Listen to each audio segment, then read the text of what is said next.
الشيطان الرجيم. بسم الله الرحمن الرحيم.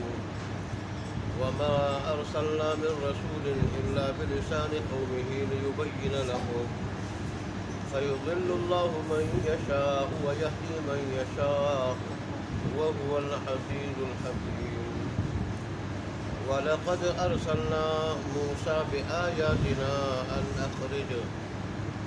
أخرج قومك من الظلمات إلى النور وذكرهم بأيام الله إن في ذلك لآيات لكل صبار شكور. صدق الله مولانا العظيم وصدق رسوله النبي الأمي الكريم ونحن على ذلك لمن الشاهدين والشاكرين والحمد لله رب العالمين.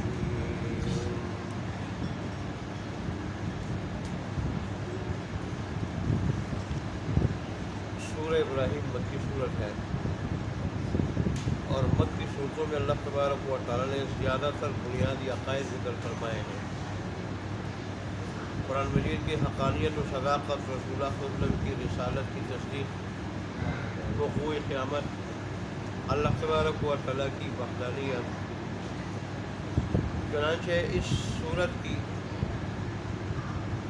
ابتدا ہی اللہ تبارک و تعالیٰ قرآن مجید کی حقانیت و صداقت اور رسول اللہ صلی اللہ علیہ وآلہ وسلم کی رسالت کی تصدیق سے فرما رہے ہیں کہ اللہ تبارک و تعالیٰ نے فرمایا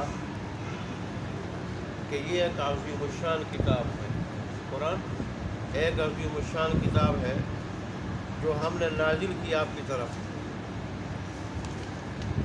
تو میرے قرآن کو منزل من اللہ کہہ دیا، یہ قرآن کی تصدیق ہو گئی.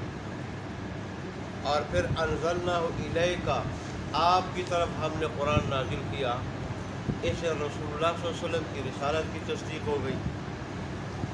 اور پھر اللہ تبارک و تعالیٰ نے اس کی حکمت بیان کی، غرض و غایت بیان کی، قرآن کے نزول کی غرض و غایت کی حکمت کہ لتخرج الناس من الظلمات الی النور، کہ آپ لوگوں کو کفر، شرک، نفاق، بدعت، رسم و رواج اور اللہ تبارک و تعالیٰ کی مختلف نافرمانیوں کی تاریکیوں سے اللہ تبارک و تعالیٰ کے سیدھے راستے کی روشنی کی طرف نکال دے، ان تاریکیوں سے نکال کے اللہ کے سیدھے راستے کی طرف لے آئے. وہ راستہ کون ہے؟ وہ قرآن ہے، حدیث ہے، رسول اللہ صلی اللہ علیہ وآلہ وسلم کا طریقہ، آپ کے صحابہ کا طریقہ ہے. اس کی طرف لوگوں کو لے آئیں. جیسے فرمایا تھا کہ اس رب میں اپنے رب کے حکم سے کہاں، کس طرف؟ الی صراط العزیز الحمید، عزیز اور حمید ذات کے راستے کی طرف. اور یہ کیا ہے؟ یہ روشنی ہے جو اللہ تبارک و تعالیٰ کے بھیجا ہوا راستہ، بتایا ہوا راستہ، قرآن پہ، حدیث پہ، دین اسلام پہ، دوسرے الفاظ میں دین اسلام پہ چلے گا تو گویا کہ وہ روشنی میں ہے، روشنی میں. اور جو آدمی روشنی لے کے چلتا ہے وہ گمراہ نہیں ہو سکتا، بھٹک نہیں سکتا، دائیں بائیں نہیں جا سکتا، وہ سیدھا منزل مقصود تک پہنچ جاتا. اور پھر فرمایا کہ اپنا تعارف کرایا کہ میری ذات بہت بڑی ذات ہے. دیکھو آسمان میں آسمان و زمین میں جو کچھ ہے، پہاڑ، پہاڑوں کے خزانے، آسمان اور آسمان کا عجیب و غریب نظام، سیارے، زمین، اس کے خزانے، سب کا میں مالک ہوں. یہ دین اسلام، قرآن میرا راستہ ہے اور میری یہ صفات ہے. تو اتنی سب حقیقتوں کے باوجود کہ راستہ رحمان کا، عزیز کا، حمید کا، جو سارے کے سارے آسمانوں اور زمینوں اور اس کے درمیان اور ان کے اندر جو چیزیں سب کا حقیقی مالک ہے، اور ان چیزوں میں اسی کا تصرف چلتا ہے. اس کے باوجود بھی اگر کوئی راستے پہ چلتا نہیں، اس کا انکار کرتا ہے، تو وویل للکافرین من عذاب شدید، ایسے کافروں کے واسطے شدید عذاب، تباہی۔ پھر اللہ تبارک و تعالیٰ نے کی 3 صفتیں بتائی تھی۔ پہلی صفت، یہ آخرت کے مقابلے میں دنیا سے محبت کرتے ہیں، آخرت کو انہوں نے کیا کر دیا، پس پش ڈال دیا ہے۔ اور دوسری ان کی صفت، اللہ کے راستے سے روکتے ہیں۔ تیسری صفت، اللہ کے راستے میں عیوب تلاش کرتے ہیں۔ یہ کافروں کے کام۔ آج ہم مسلمانوں میں بھی جو مغربی زدہ ذہن کے ہیں، وہ بھی دین اسلام کے احکام پہ عیب نکالتے ہیں اور کہتے ہیں یہ جو احکام ہے، یہ جو قوانین ہے، یہ پہلے زمانے میں چلتے تھے۔ جو انگریز کی تعلیم سے زیادہ متاثر ہے وہ پہلے زمانے کے لیے تھے، آج کل کے لیے نہیں۔ حالانکہ اللہ تبارک و تعالیٰ فرماتے ہیں کہ یہ کام ہے اللہ کے احکام میں، اللہ کے دین میں اور قرآن میں عیوب نکالنا، یہ کافروں کا شیوا ہے، مسلمانوں کا نہیں۔ لہٰذا مسلمانوں کو اسی چیز سے بچنا چاہیے۔ اللہ نے فرمایا جس کی یہ صفات ہو، دنیا آخرت کے مقابلے میں اس کو ترجیح دیتے ہوں اور اللہ کے راستے سے روکتے ہوں، خود بھی عمل نہ کرتے ہوں، اوروں کو بھی روکتے ہوں اور ان میں عیوب تلاش کرتے ہوں، یہ لوگ دور کی گمراہی میں پڑے ہوئے، ہدایت سے بہت دور ہے۔ آج کی آیات میں اللہ تبارک و تعالیٰ نے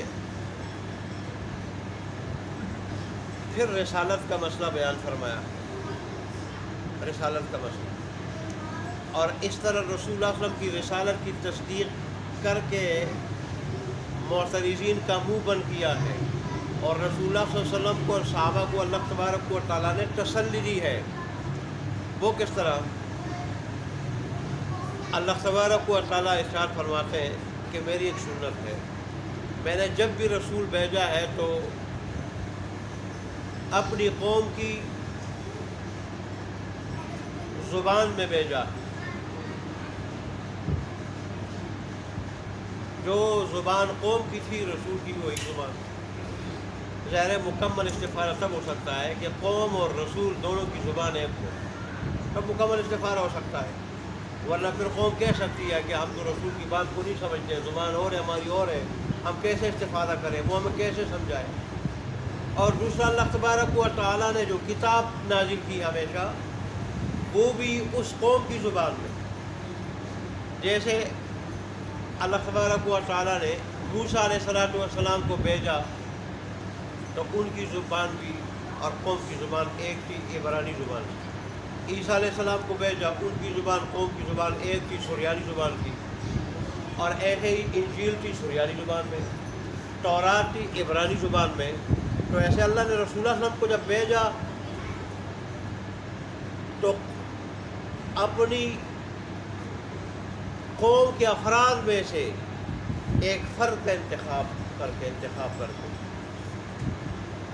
قریش کی طرف بھیجا، اولین مخاطبین قریش تھے، ان کی طرف بھیجا، تو آپ کا تعلق بھی قریش سے، تو قریش کی جو عربی تھی، قریش کی جو عربی وہی آپ کی عربی، آپ قریش، آپ کی قوم قریش، آپ خود قریش، آپ کا تعلق قریش ہے، تو زبان بھی آپ کی کون سی؟ وہی قریش والی۔ اور اللہ نے قرآن جو نازل کیا وہ قریش کی عربی ہے۔ تو اللہ فرمانے میری جو سنت ہے، اہل کتاب سے پوچھو کہ جو نبی ہوتا، جو قوم ہوتی ہے تو نبی ان کی زبان میں، اور ایسے کتاب بھی اس قوم کی زبان میں اور نبی کی زبان میں، وہی سنت میری یہاں بھی ہے۔ اب تم قریش، نبی بھی قریشی، اور قرآن مجید کی عربی بھی قریش والی لغت اور زبان، تو پھر مانتے کیوں نہیں ہو؟ اور پھر جیسے میں نے آپ کو کل والے درس میں بتایا، اللہ نے فرمایا دیکھو تمہاری زبان بھی قریش والی عربی، قرآن بھی قریش والی عربی میں، اور پھر انہی حروف سے، جن حروف سے تمہاری زبان ہے انہی حروف سے قرآن بھی بنا ہے، الف لام را۔ تو پھر اگر تم کہتے ہو یہ اللہ کا بھیجا ہوا نہیں، اس کا خود بنایا ہوا ہے، تو پھر اس جیسا بنا لاؤ نا۔ اس کو تو تم خود امی ان پڑھ کہتے تھے، 40 سال تک امی ان پڑھ کہتے تھے، اور تم میں بڑے بڑے فصحاء، بلغاء، شعراء موجود ہیں، تو پھر اگر اس کا بنایا ہوا ہے تو پھر جن حروف سے تمہارا کلام بنے انہی حروف سے یہ بنے، پھر جنہیں بنا لاؤ۔ اور اگر تم نہ بنا سکو اور ہرگز نہیں بنا سکو گے ایک چھوٹی سی صورت بھی، تو پھر سمجھو کہ یہ رب العالمین کا کلام ہے، بندے کا نہیں۔ اس لیے اللہ تبارک و تعالیٰ نے اپنی سنت کا تذکرہ فرما کے قرآن کی اور رسول اللہ کی رسالت کی تصدیق فرمائی کہ اس سنت پہ جس پہ میں سابقہ انبیاء کو بھیجنے میں میری سنت رہی ہے، وہ سنت آج بھی اسی قرآن کے نزول میں بھی رہی کہ نبی بھی تمہاری زبان ہم لسان، اور اس کی کتاب بھی تمہاری ہم لسان ہے، تاکہ جس جگہ قرآن میں اس کی وجہ بتائی، پھر یہ نہ کہہ سکو کہ قرآن ہماری زبان میں نہیں تھا، کتاب ہماری زبان میں نہیں تھی، ہم اس کو کیسے سمجھ سکتے تھے؟ یہ عذر میں نے ختم کیا ہے۔ اچھا جی، وما ارسلنا بالرسول، اور نہیں بھیجا ہم نے کوئی رسول الا بلسان قومی کی، مگر اپنی قوم کی زبان میں، لیبین لہم، تاکہ وہ ان کے سامنے اللہ کے احکام بیان کرے، شرعی امور بیان کرے، شرعی احکام بیان کرے، ان کو اس کی تعلیم دے، وضاحت کرے۔ پھر بات اور بھی ہے، رسول اللہ کی دو حیثیتیں، ایک قومی نبی کی حیثیت، قومی رسول کی حیثیت، اور ایک عالمی نبی کی حیثیت۔ آپ کے اولین مخاطبین قریش تھے، اور انہی کی طرف براہ راست آپ کی بعثت ہوئی تھی، براہ راست، اس اعتبار سے آپ قومی نبی ہیں۔ لیکن پھر قریش کے واسطے سے کہ قریش نے اس قرآن کو اور اس دین کو ساری دنیا میں پھیلایا، اس اعتبار سے ہم عالمی نبی ہیں۔ اور یہی وجہ اللہ تبارک و تعالیٰ نے جہاں آپ کو قریش کی طرف بھیجنے کا ذکر کیا ہے قرآن میں، وہاں یہ بھی آپ کی زبانی اعلان کرایا ہے کہ آپ کہہ رہے کہ لوگوں میں تم سب کی طرف رسول بن گیا ہے۔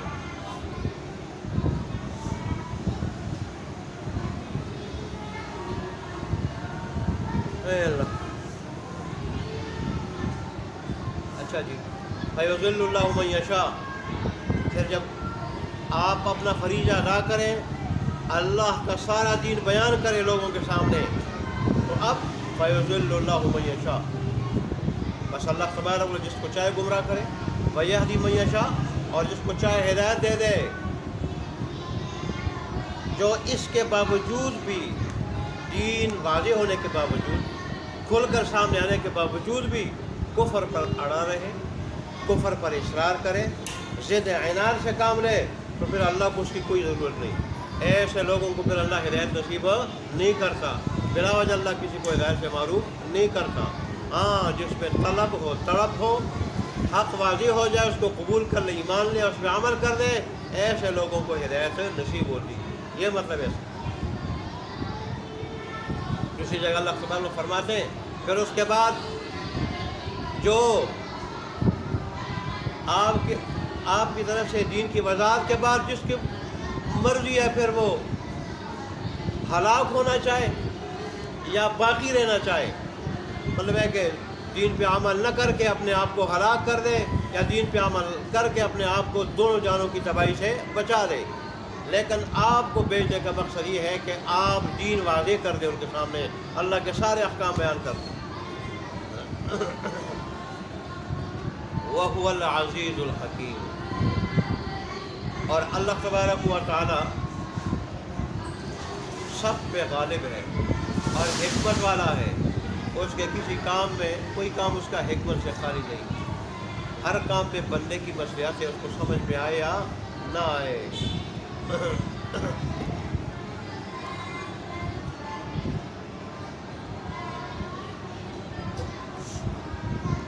وَلَقَدْ أَرْسَلْنَا مُوسَىٰ، دیکھیں اللہ تبارک و تعالیٰ نے، جیسے ادھر آگے آ رہا ہے نا، وَذَكِّرْهُمْ بِأَيَّامِ اللَّهِ، اور ان کو یاد دلا دیں اللہ تبارک و تعالیٰ کے دن۔ اللہ کے دنوں سے مراد کیا ہے؟ وہ تاریخی واقعات کہ جن میں اللہ تبارک و تعالیٰ نے کسی قوم پہ تو اس کی فرمان برداری کی وجہ سے انعامات فرمائے تھے، یا کسی قوم پہ اس کی بغاوت کی وجہ سے اللہ نے عذاب بھیج دیا تھا، دنوں سے وہ دن مراد ہیں۔ اس لیے تو اللہ تبارک کو قوم سمود، عاد وغیرہ، قوم نوح کے واقعات ذکر فرمایا قرآن میں بار بار، کیونکہ صرف علم کے لیے کسی واقعہ کا ایک مرتبہ ذکر کرنے سے آدمی کو عبرت حاصل نہیں ہوتی۔ عبرت آدمی کو تب حاصل ہوتی ہے جب بار بار ذکر کر کر کر کر کر کے دل و دماغ میں اس کو اتار دے، بٹھا دے، تب اسے عبرت حاصل ہوتی ہے۔ ایک موسیٰ علیہ السلام کا اور فرعون کا واقعہ اللہ تبارک و تعالیٰ نے قرآن میں 46 مرتبہ سے زیادہ بیان فرمایا۔ وجہ بار بار اذا قرر، یہ انسان کا مزاج ہے، اور یہ بات مشہور ہے انسان کے بارے میں کہ اس کے سامنے جب چیز بار بار دہرائی جاتی ہے تو اس کے دل و دماغ میں بیٹھ جاتی ہے۔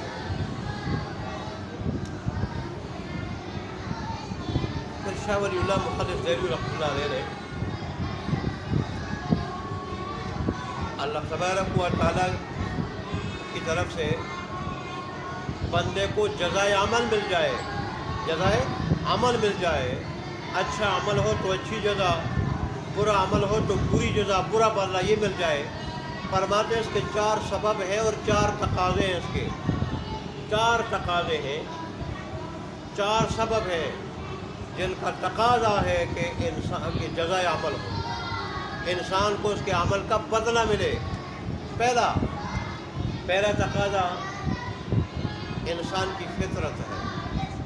اللہ تبارک و تعالیٰ نے فطری طور پر انسان میں 2 قوتیں رکھی ہیں، ایک قوت ملکیہ اور ایک قوت بہیمیہ۔ ابھی کیا ہے، پہلے بھی میں اس کا تعارف کرا چکا ہوں، پھر سن لیں۔ انسان کے نفس اور نسمہ کا رخ اگر عالم بالا کی طرف ہو، عالم بالا کی طرف ہو، توجہ عالم بالا کی طرف ہو، تو اس کو کہا جاتا ہے قوت ملکیہ۔ اور اگر انسانی نفس کا تعلق رخ توجہ اگر اس مادی جہان کی طرف ہو تو اس کو کہا جاتا ہے قوت بہیمیہ۔ اب انسان کا یہ فرض ہے کہ وہ قوت بہیمیہ کو کنٹرول میں رکھے، اس کو ایک خاص حد سے آگے نہ بڑھنے دے، کیونکہ اگر اس حد سے قوت بہیمیہ بڑھ گئی تو پھر کیا ہوگا، پھر اس میں فساد پیدا ہوگا۔ دوسری بات میں یہ بتاؤں، قوت ملکیہ کا تقاضا یہ ہے کہ انسان میں کمال پیدا ہو، قوت ملکیہ کا۔ اور قوت بہیمیہ کا تقاضا یہ ہے کہ انسان منمانی کرے، انسان کیا کرے، منمانی کرے۔ وجہ اس کی یہ ہے کہ قوت ملکیہ کا رخ اوپر کی طرف ہے، عالم بالا کی طرف، وہاں کی چیزوں کی طرف، وہاں کی نعمتوں کی طرف، کہ وہ نعمتیں مجھے مل جائے، وہاں کی زندگی میری بن جائے، اس کی طرف اس کا رخ ہے قوت ملکیہ۔ اور قوت بہیمیہ اس کا رخ کس کی طرف ہے، مادی جہان کی طرف، اس مادی دنیا کی طرف۔ تو ظاہر ہے جب مادی دنیا کی طرف اس کی توجہ ہوگی، وہ تو یہی چاہے گی کہ انسان منمانی کرے۔ اب دونوں میں کشمکش جاری رہتی ہے۔ قوت ملکیہ چاہتی ہے کہ میں غالب رہوں تاکہ انسان میں کمال پیدا ہو، قوت بہیمیہ چاہتی ہے کہ میں غالب رہوں تاکہ انسان جو ہے منمانی کرے۔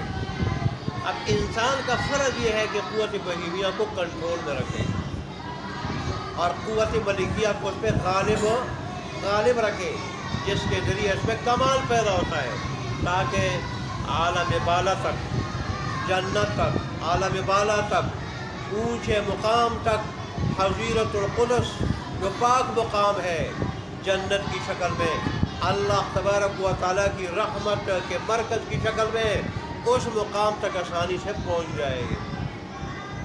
تو ایک تو اللہ تبارک و تعالیٰ نے انسانی فطرت کے اندر جو 2 قوتیں رکھی ہیں اور ان کی آپس میں کشمکش رہتی ہے، ان کا تقاضا بھی یہ ہے کہ انسان کو اس کے اعمال کا بدلہ ملے۔ اور دوسرا سبب کیا ہے، وہ فرشتوں کی دعا یا بد دعا ہے. جو انسان اچھے اعمال کرتے ہیں ان کے لیے فرشتے دعا کرتے ہیں، اس کے لیے فرشتے دعا کرتے ہیں اللہ اس کو اچھا بدلہ عطا فرما، اس پہ رحم فرما، کرم فرما، رحمت نازل فرما. اور جو اس طرح نہیں کرتے، برے اعمال کرتے ہیں، فرشتے اس کے لیے بد دعا کرتے ہیں. تو ظاہر ہے اللہ کی اس پاک مخلوق کی دعا کا بھی کوئی نتیجہ نکلے گا، کوئی نتیجہ نکلے گا. اس دعا اور اس کے نتیجے کا تقاضا یہ ہے کہ اعمال کا بدلہ ملے انسان کو، اچھے ہو تو اچھا، برے ہو تو برا. اور تیسرا سبب جزائے عمل کا وہ اللہ تبارک و تعالیٰ کی شریعت، اللہ تبارک و تعالیٰ کے قانون کی پابندی کرنا اور نہ کرنا. قانون کی پابندی، شریعت کی پابندی کرنا اور نہ کرنا ہے. ظاہر ایک آدمی قانون کا پابند ہے، ایک آدمی قانون کا پابند نہیں، آزاد ہے چوپائے کی طرح. بہیمیت اصل میں چوپائے کو کہا جاتا ہے، چوپائے پن کو. ملکیت کہا جاتا ہے، جس کے میں نے ذکر کیا ابھی، ملکیت کہا جاتا ہے فرشتہ پن کو، فرشتہ صفت کو، اور بہیمیت کہا جاتا ہے چوپایا پن کو. تو جو بالکل اللہ کے قانون سے آزاد چوپائے کی طرح، ڈنگر کی طرح ہو جائے اور زندگی کا مقصد کھانا پینا جستی کو بنا لے، سر چھپانے کی جگہ ڈھونڈ لے، اس کو بنا لے، اللہ کے قانون سے آزاد ہو، شریعت سے آزاد ہو، تو اس کو بھی اس کا بدلہ ملنا چاہیے. اور جو اللہ کے قانون کا پابند ہے اس کی جو ہے یہاں تک کہ اس کی جنسی تسکین وہ بھی اللہ کے قانون کا پابند ہے. اللہ نے جو جگہ بتائی ہے وہاں پوری کرتا ہے، اس کے علاوہ کہیں اور جگہ پوری نہیں کرتا. نظر کی حفاظت ہوتی ہے، وہ کھاتا ہے تو اللہ کے قانون کے مطابق، پیتا ہے اللہ کے قانون کے مطابق، کماتا ہے اللہ کے قانون کے مطابق، خرچ کرتا ہے اللہ کے قانون کے مطابق، سارے معاملات کرتا ہے اللہ کے قانون کے مطابق، اس کے اخلاق اللہ کے قانون کے مطابق ہے. تو ظاہر ہے اس کا تقاضا بھی ہے اس کو بدلہ ملے، اس کو بدلہ ملے. تو شریعت کے اور قانون کی پابندی کرنا اور نہ کرنا اس کا تقاضا بھی ہے، اور اس میں انصاف کا تقاضا یہ ہے کہ دونوں کو بدلہ ملے.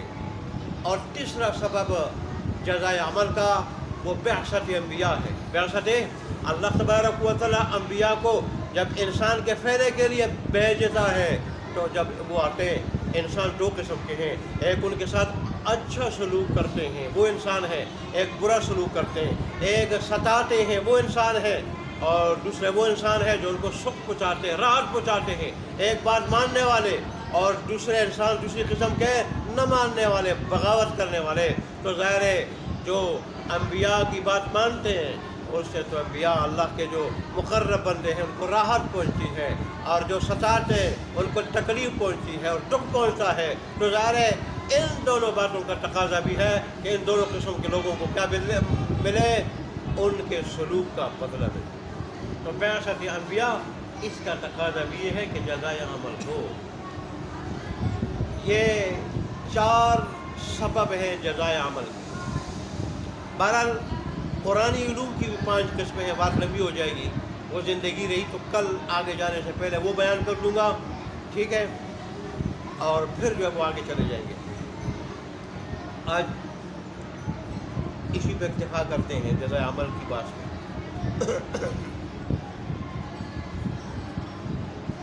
اچھا جی، وَلَقَدْ أَرْسَلْنَا مُوسَىٰ، اور البتہ تحقیق بھیجا ہم نے موسیٰ علیہ السلام کو، بآیاتنا اپنی نشانیاں لے کر، وہ 9 معجزات جن کا ذکر قرآن میں ہے وہ دیکھیں. أَنْ أَخْرِجْ قَوْمَكَ مِنَ الظُّلُمَاتِ إِلَى النُّورِ، کہ آپ نکال دیں اپنی قوم کو تاریکیوں سے، کفر، شرک، نفاق، اللہ کی بغاوت اور اس طرح غلامی کی تاریکی سے إِلَى النُّورِ، روشنی کی طرف.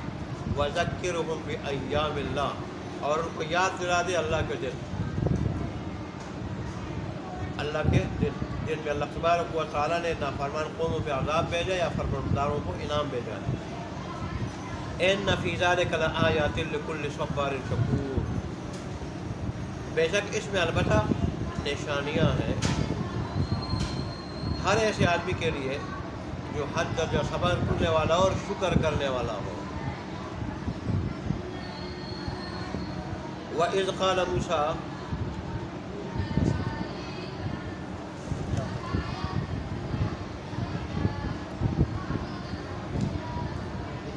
تھے یہ تو چلے پڑھ لیتے، میں نے تو اس میں کوئی خاصی ترجمہ ہی ہے. ادھر تک پڑھا تھا سوال، جی ادھر تک پڑھا تھا جو آیا تھا.